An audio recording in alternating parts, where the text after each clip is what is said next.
Segundo segredo. Vocês precisam entender ou compreender a diferença entre conhecimento e habilidade. E isso aqui é fundamental.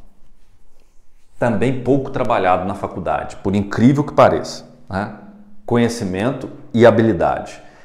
Existe uma diferença gigantesca entre esses dois conceitos.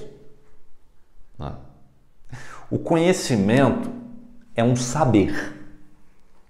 Né? Ele tá aqui relacionado com a teoria. Tá?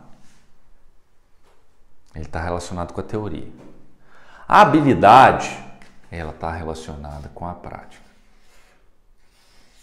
Então vamos lá. Um exemplo muito simples. Você aí que está me ouvindo, você pode ter um conhecimento pleno sobre basquete, mas nunca na sua vida ter desenvolvido a habilidade para jogar basquete.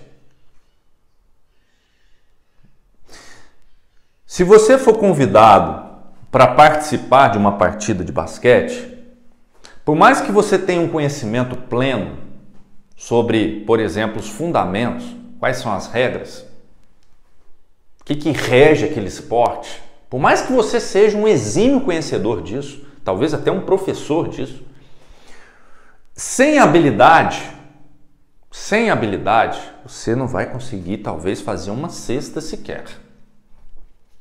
E aqui eu não estou falando nem de habilidade física, de preparo físico. Estou falando de habilidade mesmo. Tá?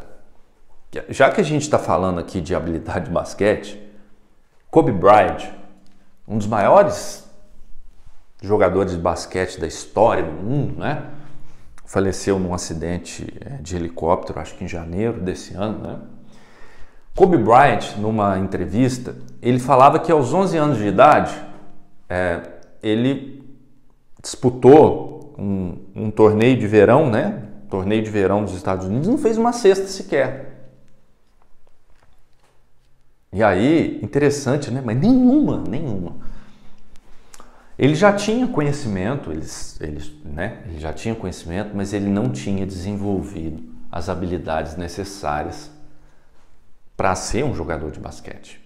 E aí ele observou aquilo, e aí ele treinou,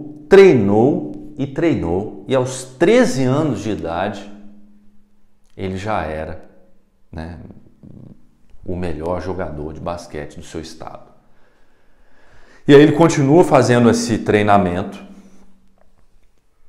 E aí interessante, porque enquanto os outros jogadores de basquete da idade dele treinavam as habilidades ligadas ao condicionamento físico, né? Ele treinava as habilidades dos fundamentos, além, claro, do físico, as habilidades do fundamento do esporte, né? E aí ele se tornou, então, o que quem é do esporte aí conhece, um dos maiores jogadores da história do basquete mundial. O que eu estou querendo dizer para vocês? Que na advocacia, hoje, 2020, conhecimento técnico não basta. Conhecimento técnico não basta. Você pode se formar na melhor faculdade de direito, você pode ter os melhores cursos de especialização, mestrado, doutorado, pós-doutorado, enfim. Não vai ser suficiente. Sabe por quê? Sabe quem define você como advogado? Não é o seu professor universitário, não é a sua faculdade, não é o seu colega da advocacia, não é o juiz de direito, não é o ministro, não é o promotor de justiça. Quem define, e aí interessa essa definição, é o seu cliente. Que é ele que paga as suas contas. É ele que mantém a sua profissão viva. E é ele hoje que exige isso aqui.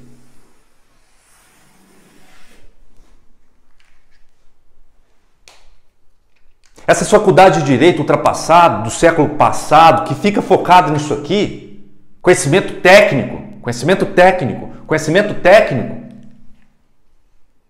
forma o profissional manco, o profissional que não consegue se apoiar adequadamente, o profissional que não consegue se sustentar adequadamente. Por quê? Porque ele não tem habilidade. Ele não treina os fundamentos da sua profissão, que não tem nada a ver com conhecimento técnico. Conhecimento técnico, gente, por favor, é base, né?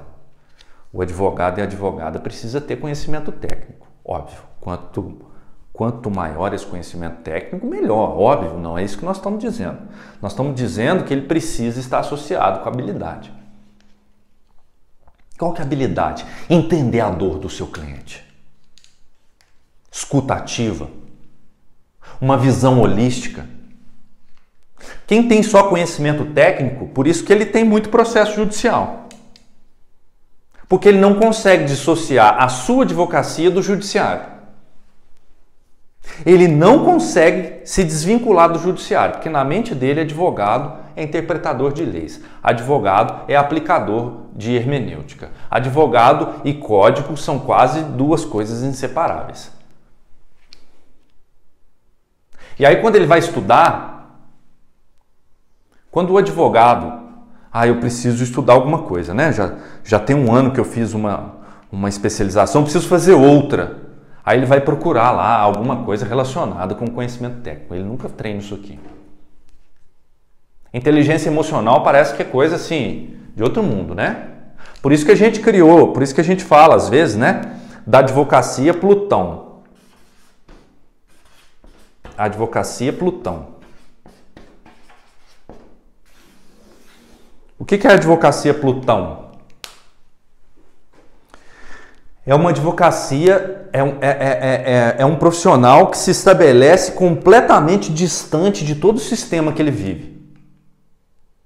Ele se distancia. Por quê? Porque ele acha que é só isso aqui. Isso aqui é só aqui, né, na advocacia. Quando ele vai trabalhar numa empresa, ele tem dificuldade em lidar com recursos humanos. Ele é visto como um empecilho na empresa. E esse advogado aí vai travar todos os projetos. Por quê? Porque ele só tem isso aqui. Ó. Ele não entende, por exemplo, que esse projeto está imbuído de inteligência emocional importantíssima para a nossa empresa. Ele vai olhar só o aspecto jurídico. Veja que as duas coisas se somam. Você não vai abandonar o conhecimento técnico, senão você vai deixar de ser advogado. Não é isso. Mas você vai desenvolver as suas habilidades.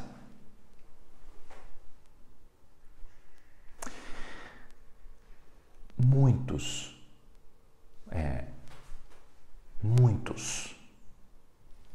escritórios de advocacia pelo mundo, e aqui eu posso dizer, sem chance de errar, que quase todos, se a gente pegar hoje os 20 maiores escritórios de advocacia do mundo, eles exigem do profissional de advocacia isso aqui. Inovação, criatividade. Se você se apega a uma lei, uma interpretação de uma lei,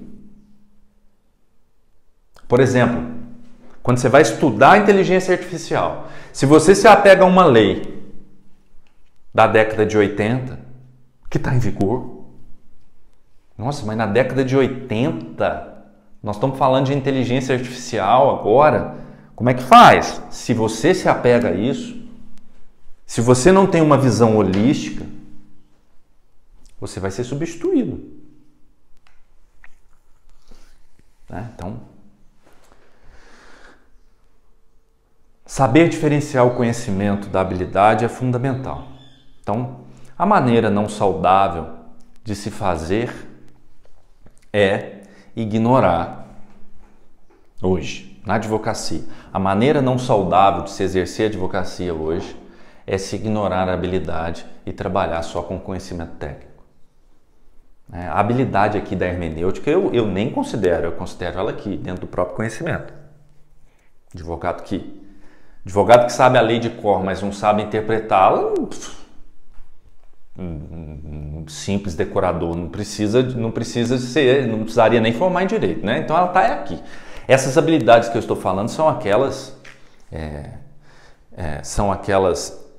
que parecem destoar do conhecimento técnico nosso, mas ela é extremamente importante nesse momento que nós vivemos. Então a dica prática para esse segundo segredo é que nós foquemos muito no desenvolvimento das nossas habilidades.